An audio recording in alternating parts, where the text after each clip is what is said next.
گزشتہ جمعے سورۃ البقرہ کی آیت نمبر 33 تک گفتگو کا سلسلہ مکمل ہوا تھا، جس کے اندر آپ سے یہ عرض کیا تھا کہ اللہ سبحانہ و تعالی نے حضرت آدم علیہ السلام کو جب تخلیق فرمایا تو اس کے بعد پھر انہیں اپنا خلیفہ ہونے کا جو منصب اور اعزاز عطا فرمایا تھا، اسی مناسبت سے اللہ سبحانہ و تعالی نے انہیں علم الاسماء عطا فرمایا، چیزوں کے نام کا علم عطا فرمایا، اور قیامت تک جتنی چیزیں وجود میں آنے والی تھیں ان تمام چیزوں کے نام حضرت آدم علیہ السلام جانتے تھے، اور نہ صرف نام جانتے تھے بلکہ ان کی خاصیت، ان کے استعمال کا طریقہ، سب کچھ آپ جانتے تھے۔ یہ تمام چیزوں کا علم اللہ سبحانہ و تعالی نے دفعتاً حضرت سیدنا آدم علیہ السلام کو عطا فرمایا ہے، اور پھر اس کے بعد فرشتوں کے سامنے ان چیزوں کو پیش کیا، اور فرشتوں سے اللہ سبحانہ و تعالی نے کہا کہ تم ان چیزوں کے نام بتاؤ، تو فرشتوں نے اپنی عاجزی کا اظہار کیا کہ ہمارے پاس تو اتنا ہی علم ہے جتنا تو نے عطا فرمایا ہے، تو چونکہ ہمارے پاس ان چیزوں کا علم نہیں ہے تو ہم ان کا نام بھی نہیں بتا سکتے۔ پھر اللہ سبحانہ و تعالی نے حضرت آدم علیہ السلام کو حکم دیا تھا کہ چلو آپ ان کو ان تمام اشیاء کے نام بتاؤ، تو آدم علیہ السلام نے ان تمام اشیاء کے نام بتائے۔ اس سے ایک علمی برتری اور فضیلت حضرت سیدنا آدم علیہ السلام کی اس کا اظہار ہوا۔ اس کے بعد اللہ سبحانہ و تعالی نے فرشتوں سے یہ کہا تھا کہ کیا میں نے تم سے نہیں کہا تھا کہ زمین و آسمان کی جو کچھ پوشیدہ راز ہیں وہ سارے کے سارے میں جانتا ہوں، میرے علاوہ کوئی نہیں جانتا، اور میں یہ جانتا ہوں جو تم ظاہر کرتے ہو اور جو تم چھپاتے ہو، مجھ سے کوئی چیز پوشیدہ نہیں ہے۔ اللہ سبحانہ و تعالی تمام چیزوں کو جانتا ہے۔ صرف ایک جملہ یہاں پر آپ علم غیب کے حوالے سے سن لیجئے۔ اللہ سبحانہ و تعالی نے فرمایا انی اعلم غیب السماوات۔ غیب کہتے ہیں چھپی ہوئی چیز کا علم۔ غیب کا معنی ہوتا ہے پوشیدہ ہونا، تو غیب کی آسان سی تعریف یہ ہے کہ الغیب ما غاب عن الحس، غیب وہ چیز ہوتی ہے جس کا ادراک حواس خمسہ سے نہ کیا جا سکتا ہو، نہ آنکھ دیکھ سکتی ہو، نہ کان اسے سن سکتے ہو، نہ ہاتھ اسے چھو سکتے ہو، نہ زبان اسے چکھ سکتی ہو۔ تو جو حواس خمسہ اللہ تعالیٰ نے عطا فرمائے ہیں اس کے ذریعے اس کا ادراک حاصل نہ کیا جا سکتا ہو تو اس کو کہا جاتا ہے غیب۔ یہ آسان سی تعریف ہے۔ ان چیزوں کا علم رکھنا، اسے کہا جائے گا غیب کا علم۔ تو ہم یہ کہتے ہیں کہ اللہ سبحانہ و تعالی عالم الغیب ہے، اور خود اللہ تعالی نے اپنے صفت کا اظہار فرمایا۔ ایک ہے اللہ سبحانہ و تعالی کی صفت، کیا یہ صفت کسی بندے کے لیے ثابت کی جا سکتی ہے؟ اسی بات پر امت کے اندر کئی فرقے بھی بنے، اور انہوں نے مسلمانوں پر شرک کا فتویٰ لگانا شروع کر دیے کہ جو اللہ کی صفت ہے وہ بندوں کے لیے ثابت نہیں کی جا سکتی ہے۔ حقیقت بالکل یہی ہے کہ جو صفت اللہ سبحانہ و تعالی کے لیے ثابت ہے وہ صفت نینوعاً بندے کے لیے ثابت ہو ہی نہیں سکتی، چونکہ اللہ میں اور بندے میں کوئی مقابلہ ہو ہی نہیں سکتا، وہ خالق اور یہ مخلوق ہے، تو بھلا مخلوق خالق کی برابری کر کیسے سکتی ہے؟ لیکن کیا کسی صفت کا اس بات کرنا یہ شرک ہو جائے گا؟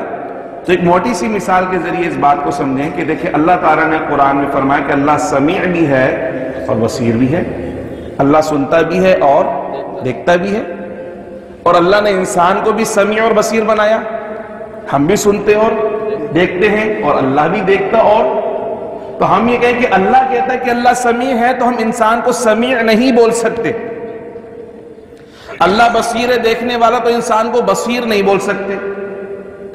لیکن کیا پوری دنیا کے لوگ ایک دوسرے کو سمیع و بصیر نہیں بولتے؟ تو بھئی آپ بھی دیکھتے ہیں، آپ بھی سنتے ہیں۔ یہاں پر کوئی بھی شرک کا فتویٰ نہیں لگاتا کہ اللہ بھی دیکھنے والا اور بندہ بھی دیکھنے والا، اللہ بھی سننے والا بندہ بھی سننے والا۔ جب ہم یہ بات اور یہ مثال پیش کرتے ہیں تو وہ معترضین جو اس بات پر اعتراض کرتے ہیں کہ جو صفت اللہ کی ہے وہ کسی مخلوق کے لیے ثابت نہیں ہو سکتی، وہ اس کا جواب یہ دیتے ہیں کہ بھائی بات یہ ہے کہ اللہ سبحانہ و تعالی کے دیکھنے اور سننے میں اور بندے کے دیکھنے سننے میں کوئی مماثلت نہیں ہے، کوئی برابری نہیں ہے، بلکہ بہت زمین و آسمان سے بھی زیادہ فرق ہے۔ وہ کیسے کہ انسان جو دیکھتا ہے وہ آنکھ کی مدد سے دیکھتا ہے. اگر آنکھ نہ ہو تو نہیں دیکھ سکتا، مگر اللہ تعالیٰ آنکھ سے پاک ہے. انسان جو سنتا ہے وہ کان سے سنتا ہے. کان نہ ہو تو انسان سن نہیں سکتا، مگر اللہ تعالیٰ کان سے بھی پاک ہے. تو انسان کا دیکھنا اور سننا وہ اعضاء و جوارح کی وجہ سے ہے. یہ جسمانی اعضاء ہیں تو دیکھ رہا ہے، اگر یہ نہ ہو تو نہیں دیکھ سکتا، مگر اللہ تعالیٰ ان جسمانی اعضاء سے پاک ہے. پہلا فرق ہو گیا. دوسرا فرق یہ ہو گیا کہ انسان کی جو دیکھنے اور سننے کی جو طاقت ہے وہ اس کی اپنی نہیں ہے، پرسنل نہیں ہے، بلکہ یہ اللہ نے عطا کی ہے. اور اللہ جس کو چاہے عطا کرے، جس کو چاہے عطا نہ کرے. لیکن اللہ سبحانہ و تعالیٰ کے پاس جو یہ طاقت ہے وہ اس کی اپنی پرسنل ہے، ذاتی ہے، اس کو کسی اور نے نہیں دی. یہ دو فرق ہو گئے کہ اللہ کی ذات کی اور ہماری اللہ کی عطا کردہ ہو گئی. تیسرا یہ فرق ہے کہ ہماری جو صلاحیت ہے اس کی لیمیٹیشنز ہیں، اس کی حدود ہیں. ایک خاص حد تک آپ اور میں دیکھ سکتے ہیں، اس کے بعد ہمیں نظر نہیں آتا. اندھیرا ہو جائے تو ہمیں نظر نہیں آتا. بہت زیادہ دور کی چیزیں ہمیں نظر نہیں آتی. اسی طرح قوت سماعت کے لیے خاص پچ ہے. اس پچ کی جو آوازیں ہوں گی، جو فریکوینسی پر آئیں گی، وہ آوازیں تو آپ اور میں سن سکتے ہیں، لیکن نہ اس فریکوینسی سے لو آوازیں ہم سن سکتے ہیں، نہ اس سے ہائی کی آوازیں ہم سن سکتے ہیں، وہ کہ وہ موجود ہیں. تو یہ ہماری دیکھنے سننے کی لیمیٹیشنز ہیں، حدود ہیں. لیکن اللہ سبحانہ و تعالیٰ کے دیکھنے اور سننے کی ایسی کوئی حد، اس سے نہ تو اندھیرا کسی چیز کو چھپا سکتا ہے، نہ اجالا کسی چیز کو چھپا سکتا ہے، نہ کسی چیز کا دور ہونا اس سے چھپا سکتا ہے. وہ بغیر کسی حد کے تمام چیزوں کو دیکھ سکتا ہے، مشاہدہ فرما سکتا ہے. اسی طرح بغیر کسی حد کے اور بغیر کسی لو اور ہائی پچ کے اللہ سبحانہ و تعالیٰ ہر شے کی آواز کو سن سکتا ہے. حتیٰ کہ پتھر پہ رینگنے والی چیونٹی کے چلنے کی آواز کو بھی اللہ سبحانہ و تعالیٰ سماعت فرماتا ہے. آخری بات یہ ہے کہ آپ کی اور میری جو صفت ہے دیکھنے اور سننے کی، اس میں ویریشن ہے، تغیر آ جاتا ہے. جب ہم پیدا ہوئے تھے آئی سائٹ ٹھیک تھی، مگر بعد میں کیا ہوا؟ ہم میں سے بہت ساروں کے چشمے لگے ہوئے ہیں. کسی کی نزدیک کی نظر کمزور ہو گئی، کسی کی دور کی نظر کمزور ہو گئی، کسی کی آنکھوں میں موتیا اتر آیا تو کسی کا پردہ اس طرح کا ہو گیا. مختلف قسم کے ویریشنز، بیماریاں آ سکتی ہیں. لیکن اللہ سبحانہ و تعالیٰ کی صفت میں کوئی ویریشن جب سے وہ ہے اور ہمیشہ سے وہ ہے اور ہمیشہ وہ رہے گا. اسی طرح اس کی صفات بھی ہمیشہ سے اور ہمیشہ رہیں گی، ان میں کوئی تبدیلی رونما. یہ صرف سمجھانے کی بات ہے. ایک دو صفتیں میں نے آپ کو بتایا کہ بندے کے لیے بھی ثابت ہم کر رہے ہیں، لیکن اس میں ویریشن آ گیا، فرق آ گیا، تو بندے کو سمیع و بصیر بولنے سے شرک. اب ہم بات کرتے ہیں عالم الغیب ہونے کی، غیب کا علم ہونا. اللہ تعالیٰ کے پاس جو علم ہے وہ اللہ کا ذاتی علم ہے، اللہ کو کسی نے عطا نہیں کیا. لیکن اللہ سبحانہ و تعالیٰ جسے چاہتا ہے غیب کا علم عطا فرماتا ہے. خود اللہ تعالیٰ نے قرآن میں کہا عالم الغیب، اللہ تعالیٰ غیب کا جاننے والا ہے. فلا یظہر علی غیبہ احدا، وہ اپنے غیب پر کسی کو مطلع نہیں فرماتا، کسی پر اپنا غیب ظاہر نہیں فرماتا. الا من ارتضی من رسول، مگر رسولوں میں سے جس کو پسند فرما لیتا ہے اسے علم غیب میں سے حصہ عطا فرما دیتا ہے. تو دینے والی ذات کس کی ہے؟ اللہ کی. تو آپ اور میں کون ہوتے انکار کرنے والے؟ لیکن اس ضمن میں یہ بات بھی یاد رکھیے کہ ہم یہ بات تو مانتے ہیں کہ اللہ سبحانہ و تعالیٰ اپنے نبیوں کو علم غیب عطا فرماتا ہے. اب کتنا عطا فرمائے اللہ بہتر جانتا ہے، اس کا پیمانہ آپ کے اور میرے پاس نہیں ہے. لیکن عالم الغیب کا جو لفظ ہے، عالم الغیب، یہ صرف اور صرف اللہ سبحانہ و تعالیٰ کے لیے بولا جاتا ہے. عالم الغیب کا لفظ کسی مخلوق کے لیے نہیں بولا جائے گا. حتیٰ کہ رسول اور سب رسولوں کے بھی سردار ہمارے پیارے آقا محمد مصطفیٰ صلی اللہ علیہ وسلم کو عالم الغیب نہیں کہا جائے گا، چونکہ عالم الغیب کس کی ذات ہے؟ ہاں یہ کہیں گے کہ اللہ نے علم غیب عطا فرمایا ہے. پیارے آقا غیب کی باتیں جانتے بھی ہیں اور اس کے بارے میں بتاتے بھی ہیں. لیکن عالم الغیب کون ہے؟ چونکہ وہ سکھانے والا، رسول اللہ صلی اللہ علیہ وسلم سیکھنے والے. تو اللہ تعالیٰ نے فرمایا کہ میں زمین اور آسمان کی تمام پوشیدہ باتوں کو جانتا ہوں، مجھ سے کوئی چیز پوشیدہ نہیں. اب جب حضرت آدم علیہ السلام کی عظمت کا اظہار ہو گیا ان کی علمی برتری ثابت ہو گئی، تو ان کے اعزاز اور اکرام کے لیے اللہ سبحانہ و تعالی نے فرشتوں کو حکم دیا۔ ارشاد باری تعالیٰ ہوا وَإِذْ قُلْنَا لِلْمَلَائِكَةِ اسْجُدُوا لِآدَمَ، پھر ہم نے تمام فرشتوں کو کہا کہ حضرت آدم علیہ السلام کو سجدہ کرو۔ فَسَجَدُوا، تمام فرشتوں نے سجدہ کیا، إِلَّا ابلیس، مگر ابلیس نے سجدہ نہیں کیا۔ ابلیس کون ہے؟ ابلیس ہم اس کا اپنا نام ہے عزازیل۔ کیا نام ہے؟ عزازیل، اس کا پرسنل نیم ہے عزازیل، ٹھیک ہے؟ اور اس کو ہم اردو میں شیطان بھی کہتے ہیں، اور قرآن میں جس نام سے یاد کیا گیا، قرآن میں جس کا نام بیان کیا گیا وہ کیا ہے؟ ابلیس۔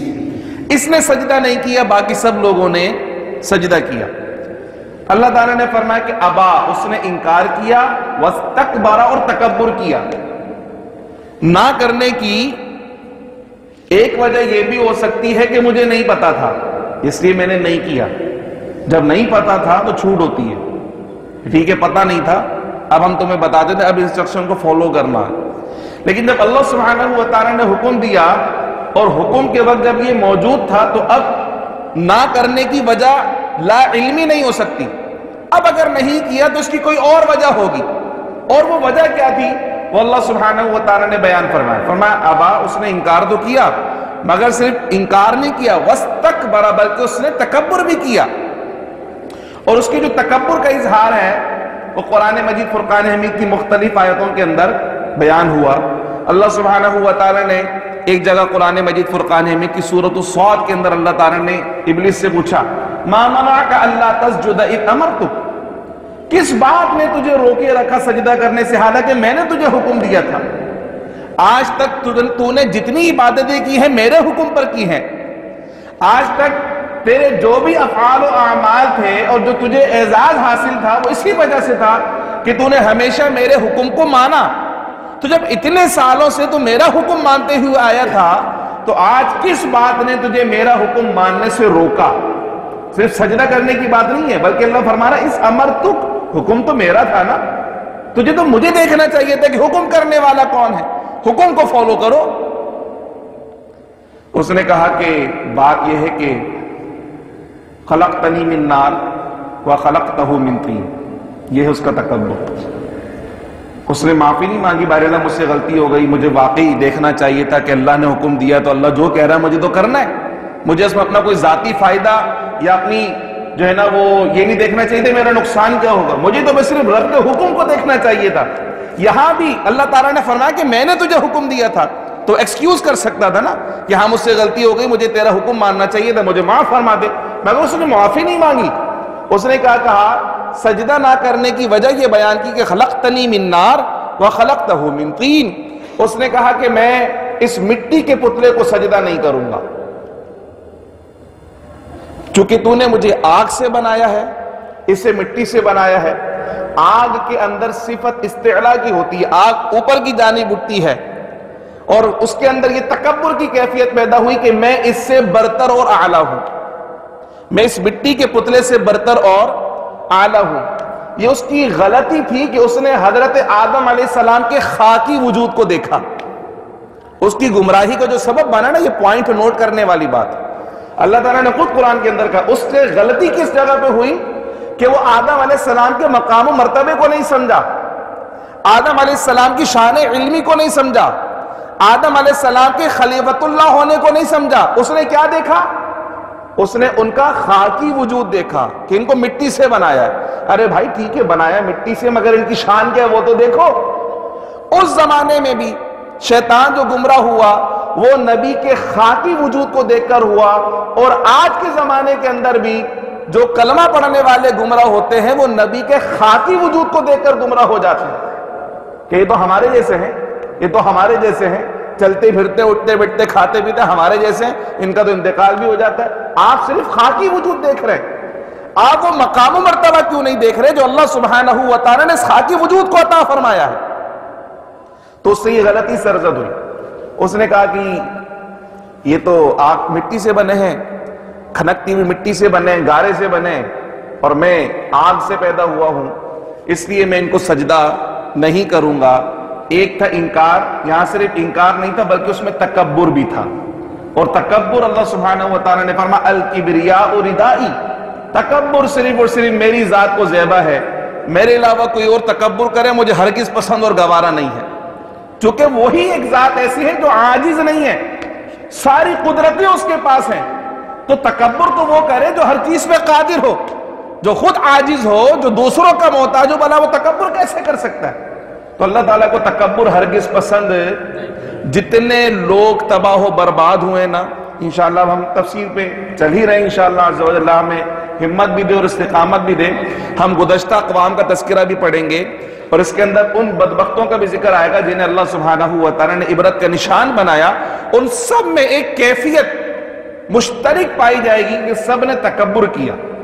اللہ ایک ہوتا ہے، ابھی حضرت آدم علیہ السلام کا تذکرہ ابھی چل رہے ہیں، کنٹینیو ہے، ابھی آگے آئے گا کہ اللہ سبحانہ و تعالیٰ نے فرمایا کہ اس نے انکار کیا، اللہ کی نافرمانی کی اور تکبر کیا، وَكَانَ مِنَ الْكَافِرِينَ، اور یہ کافروں میں سے ہو گیا۔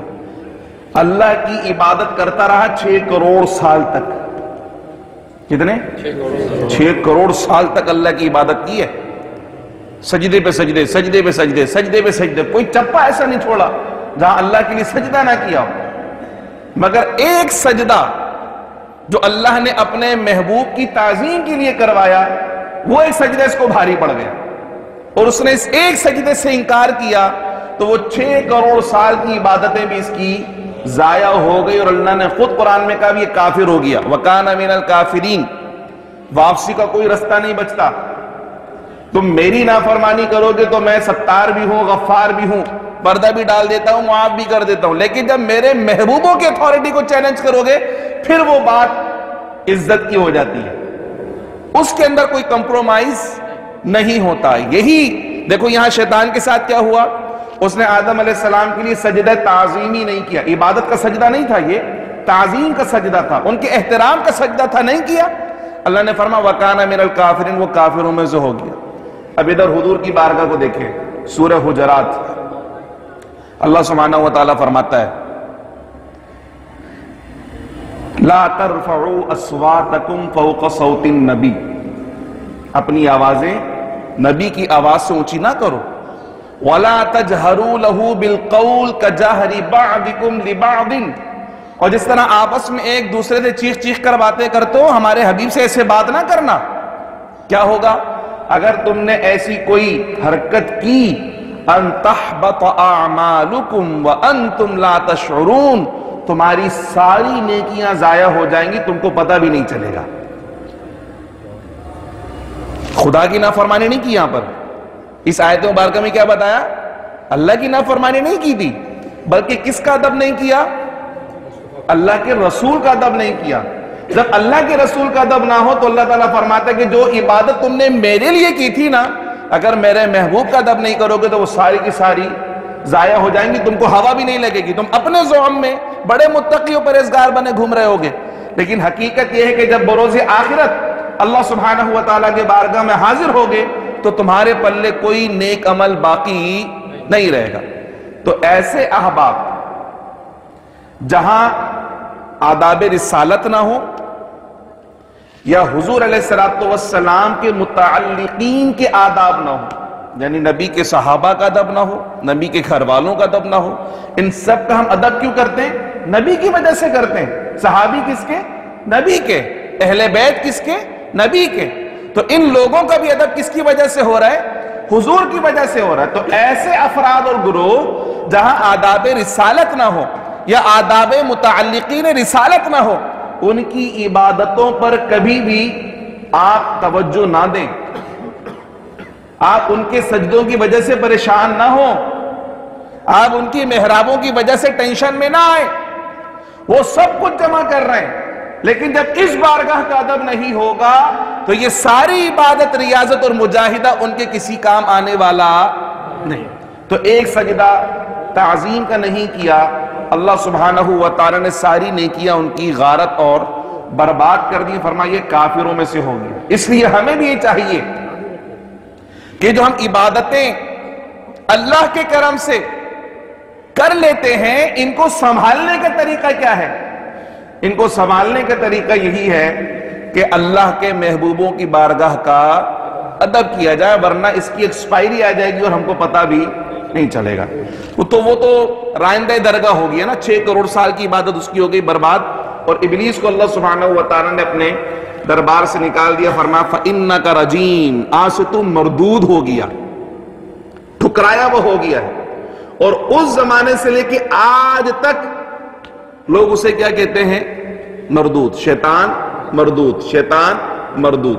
تو جو اللہ کے محبوبوں کا ادب نہیں کرتے وہ مردود ہو جاتے ہیں، اور جو محبوبوں کا ادب کرتے ہیں وہ بھی محبوب ہو جاتے ہیں۔ خود اللہ نے قرآن میں بیان فرمایا، قُلْ إِن كُنتُمْ تُحِبُّونَ اللَّهَ فَاتَّبِعُونِي يُحْبِبْكُمُ اللَّهُ۔ اے پیارے حبیب صلی اللہ علیہ وسلم، آپ ان مسلمانوں سے فرما دیجئے کہ تم دعویٰ کرتے ہو کہ اللہ سے محبت کرتے ہو، فَاتَّبِعُونِی، تو میری اتباع کرو۔ کس کی اتباع کرو؟ اللہ کے حبیب کی اتباع کرو۔ دعویٰ کس کی محبت کا؟ اللہ کی محبت کا۔ اور اتباع کس کی کرنی ہے؟ اللہ کے رسول کی۔ بھائی جب اللہ کی محبت کا دعویٰ ہے تو اتباع بھی اللہ کی ہونی چاہیے، مگر اللہ خود قرآن میں یہ ارشاد فرما رہا ہے کہ حبیب آپ ان سے فرمائیے کہ اگر تم اللہ سے محبت کے دعوے دار ہو تو فَاتَّبِعُونِی، میری پیروی کرو، مجھ سے محبت کرو۔ اتباع محبت کا تقاضا ہے، ہم جس سے محبت کرتے ہیں اسی کی اتباع کرتے ہیں، جس سے محبت نہ ہو کوئی اس کو فالو نہیں کرتا۔ تو اتباع اسی وقت ہوگی جب رسول کی محبت بھی ہوگی۔ تو ان کی محبت اور ان کی اتباع ہو تو کیا ہوتا ہے؟ اللہ نے خود قرآن میں فرمایا یحببکم اللہ۔ ابھی تم کہتے ہو کہ ہم اللہ سے محبت کرتے ہیں، لیکن جب تم اللہ کے محبوب کی اتباع کرو گے تو اللہ خود کہتا ہے کہ میں تم سے محبت کرنے لگ جاؤں گا۔ تو جو محبوبوں کی تعظیم نہ کرے وہ مردود، اور جو محبوب کی تعظیم کر کر اس سے اتباع کرے تو وہ بھی محبوب کا بھی محبوب ہو جاتا ہے، خدا کا بھی محبوب ہو جاتا ہے۔ یہ بہت آسان سا طریقہ اللہ اور اس کے رسول نے قرآن کے اندر بیان فرما دی، تمام تعلیمات کا خلاصہ ہے۔ اب آپ یہ دیکھیے، اللہ تعالیٰ نے اس کو مردود کر دیا، اس کو جنت سے نکال دیا، اس کو اپنی بارگاہ سے دور کر دیا، جو خدا کی بارگاہ کا قرب نصیب تھا سب کچھ تباہ و برباد ہو گیا صرف محبوب کی اتباع نہ کرنے سے۔ یہ بہت اہم بات ہے۔ اگر یہ اتنی اہم بات نہ ہوتی تو اللہ سبحانہ وتعالیٰ بار بار قرآن میں اس کا تذکرہ نہ فرماتا کہ دیکھو میری عبادت سے انکار نہیں کیا، مگر ہمارے محبوبوں کی اتباع اور ان کی تعظیم سے انکار کیا تھا، ہم نے نکال دیا اور اسے کافروں میں سے کر دیا۔ پھر کیا کیا؟ اپنے محبوب کے لیے کیا کیا؟ فرما وَقُلْنَا يَا آدَمُ اسْكُنْ أَنْتَ وَزَوْجُكَ الْجَنَّةَ۔ پھر ہم نے اپنے خلیفہ کے لیے، جسے ہم نے اپنے دست قدرت سے بنایا تھا، جسے ہم نے فرشتوں سے سجدہ کروایا تھا، ہم نے اس آدم کو حکم دیا کہ اے آدم تم اور تمہاری بیوی یہ دونوں جنت میں رہیں، جنت کے اندر سکونت اختیار کریں، جنت میں رہائش پذیر ہو جائیں، اسکن رہنا شروع کر دیں۔ ان کی پہلی رہائش کا جو اللہ سبحانہ وتعالی نے بنائی وہ کیا ہے؟ جنت۔ وَكُلَا مِنْهَا رَغَدًا حَيْثُ شِئْتُمَا، اور اس جنت میں جہاں سے چاہو بے روک ٹوک کھاؤ، جنت کی نعمتوں سے لطف اندوز ہو۔ اللہ سبحانہ وتعالی نے تمہیں اختیار عطا فرما دیا۔ وَلَا تَقْرَبَا هَذِهِ الشَّجَرَةَ، لیکن یہ ایک درخت ہے، اس کے قریب بھی مت جانا، فَتَكُونَا مِنَ الظَّالِمِينَ، ورنہ تم دونوں ظالموں میں سے ہو جاؤ گے۔ اب یہاں پر یہ بات قابل غور ہے، اللہ سبحانہ وتعالی نے پوری جنت کا جہاں سے چاہے بے روک ٹوک کھاؤ، سب کچھ تمہارے لیے ہے، بس ایک درخت اس کے قریب بھی مت جانا۔ اللہ تعالیٰ نے صرف کھانے کو منع نہیں فرمایا کہ اس سے کھانا نہیں، بلکہ اللہ نے کیا فرمایا؟ وَلَا تَقْرَبَا، اس کے قریب بھی مت جانا۔ اب انسان کی فطرت میں یہ بات ہے کہ اس کے سامنے حلال چیزوں کا ڈھیر لگا ہوا ہو مگر اس کی طبیعت بھرتی نہیں ہے، وہ جو ایک حرام ہے نا اس کی طرف طبیعت ضرور للچاتی ہے، حلال کو چھوڑ کر حرام کی طرف رغبت بڑھ جاتی ہے۔ اب اللہ سبحانہ وتعالی نے یہ نہیں فرمایا کہ کھانا نہیں، بلکہ فرمایا اس کے قریب بھی مت جانا۔ باقی سب کو کہا کھاؤ، قریب جاؤ نہیں بولا کہ قریب چلے جانا، بلکہ کہا کھاؤ، لیکن جس میں سے کھانا نہیں تھا اس کے لیے کہا اس کے قریب بھی مت جاؤ۔ یہ سمجھنے کی بات ہے، جب تم قریب جاؤ گے نا تو فتنے میں پڑ جاؤ گے، اس لیے بہتر یہ کہ قریب بھی مت جاؤ، نہ قریب جاؤ نہ تمہارے دل میں اس کے متعلق کوئی خیال پیدا ہو۔ اسی طرح اللہ سبحانہ و تعالیٰ نے جب زنا کی حرمت کا تذکرہ فرمایا تو مسلمانوں کو صرف یہ نہیں فرمایا کہ وَلَا تَزْنُوا، زنا نہ کرو، بلکہ فرمایا وَلَا تَقْرَبُوا الزِّنَا، زنا کے قریب بھی مت جاؤ۔ اس سے علماء نے نکالا کہ وہ کام جو زنا کے قریب لے جانے والے ہوں انہیں دواعی زنا کہا جاتا ہے، ان کے بھی ارتکاب نہ کرو۔ چونکہ ہوگا کیا کہ ایک ایک قدم آگے بڑھاتے تم اس کھائی کے اندر گر جاؤ گے، اس کڑھے کے اندر گر جاؤ گے۔ اس لیے یہ مسلمہ اصول بن گیا ہے کہ جہاں جہاں اللہ سبحانہ و تعالی نے جو جو کام کرنے سے منع کیا ہے نا اس کے قریب بھی مت جائیے، اور کوئی ایسا کام اختیار ہی نہ کریں بلکہ اس راستے پر قدم ہی نہ رکھیں جو اس طرف لے جانے والا ہو۔ اگر آپ نے قدم رکھ دیا کوئی بات نہیں، میں تو دیکھ کر آ جاؤں گا۔ بہت سارے ایسے لوگ ہوتے ہیں جب ہم انہیں منع کرتے ہیں کہ بھائی وہ گناہ کا کام ہی نہیں، تو بولتا نہیں میں کھاؤں گا نہیں، میں دیکھ کر آ جاؤں گا، میں پیوں گا نہیں، بس دیکھ کر آ جاؤں گا۔ اللہ تو فرماتا ہے قریب ہی مت جانا۔ اب جو قریب جانے کو منع کیا جاتا ہے نا، ہمیشہ ایسی چیزوں کے قریب جانے کو منع کیا جاتا ہے جو آپ کو نقصان پہنچانے والی ہو۔ کبھی ایسا ہوتا ہے کہ صرف قریب جانے سے بھی نقصان ہوتا ہے۔ آپ نے دیکھا ہوگا کہ وہ یہاں سے جو گزرتے ہیں آئل ٹینکر گزرتے ہیں، اس کے پیچھے کیا لکھا ہوتا ہے؟ خطرہ۔ کیوں لکھا ہوا ہوتا ہے خطرہ؟ اس لیے لکھا ہوتا ہے کہ اس کے قریب مت آنا، اس میں آتش گیر مادہ ہے، کہ ایسا نہ ہو کہ تمہاری ذرا سی بھول، تم تو نہیں سمجھ رہے ہوگے لیکن تمہاری ذرا سی بھول جو ہے وہ اس کو ایک بھڑکتا ہوا شعلہ بنا سکتی ہے اور سب کچھ تباہ و برباد ہو جائے گا۔ اس لیے اس کے قریب بھی مت جائیے۔ اسی طریقے سے آپ نے دیکھا ہوگا جہاں ہائی ٹینشن لائنز ہوتی ہیں الیکٹریسٹی کی، وہاں لکھا ہوتا ہے خطرہ، اور اس لیے لکھا ہوتا ہے کہ آپ اس کے قریب بھی نہ جائیں۔ آپ قریب جائیں گے تو پتہ نہیں کس طرف کرنٹ ہو، اور آپ بے دہانی میں اس کو ہاتھ لگائیں تو آپ جان سے جا سکتے ہیں۔ تو جہاں جان کا خطرہ ہوتا ہے وہاں انسان لکھ دیتا ہے کہ قریب مت جاؤ، اور جہاں ایمان جاننے کا خطرہ ہوتا ہے وہاں خود خدا کہتا ہے کہ قریب مت جاؤ۔ خود خدا کہتا ہے کہ قریب نہ جانا، قریب بھی مت جانا۔ وہ اتنی محبت کرتا ہے ہم سے کہ آپ اپنی اولاد کو نہیں سمجھاتے کہ بیٹا نہیں جاؤ، وہاں نہیں جاؤ، کہتے ہیں نا؟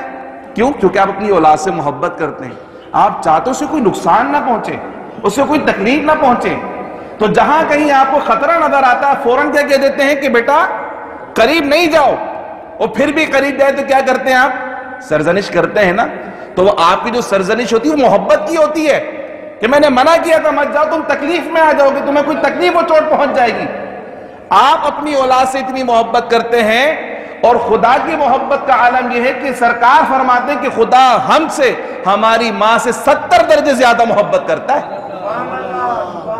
فرمایا وَلَا تَقْرَبَا، تم دونوں، حضرت آدم علیہ السلام اور حضرت حوا رضی اللہ تعالی عنہ، ان دونوں کو فرمایا کہ تم دونوں اس کے قریب بھی مت جانا۔ اگر تم گئے تو کیا ہو گیا؟ فرمایا فَتَكُونَا مِنَ الظَّالِمِينَ، تم دونوں ہو جاؤ گے ظالموں میں سے۔ یہاں جب قرآن مجید فرقان حمید میں ظلم کی بات آ رہی ہوتی ہے تو ظلم کی ایک تعریف یہ ہے کہ وضع الشیء علی غیر محلہ، کسی شے کو اس کے مقام مخصوص کے بجائے ایسی جگہ رکھنا جو اس کا مقام نہ ہو، یہ ظلم ہوتا ہے۔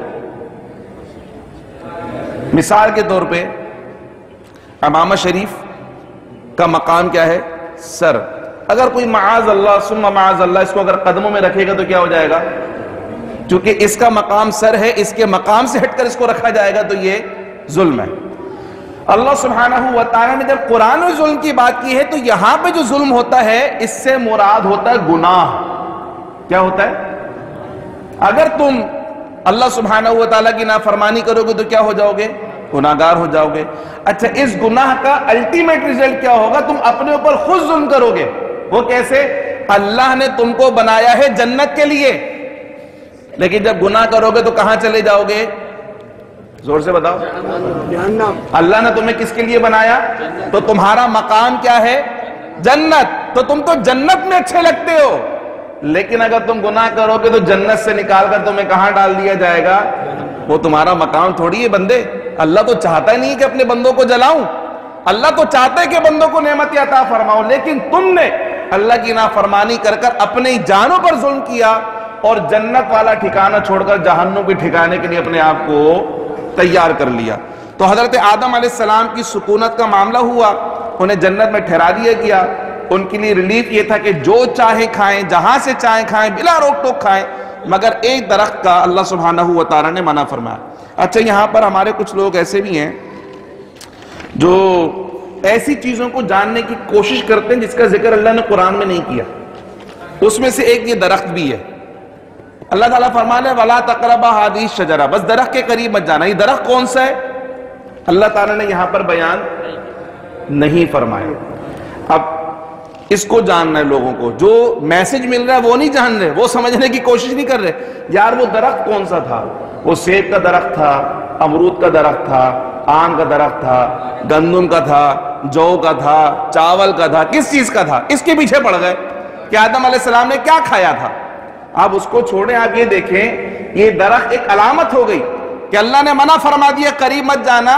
تو آج بھی ایسی ہزاروں چیزیں ہیں جس کے لیے اللہ نے ہمیں منع فرما دی کہ یہ والے کام قریب ہی مت جانا گناہ کے.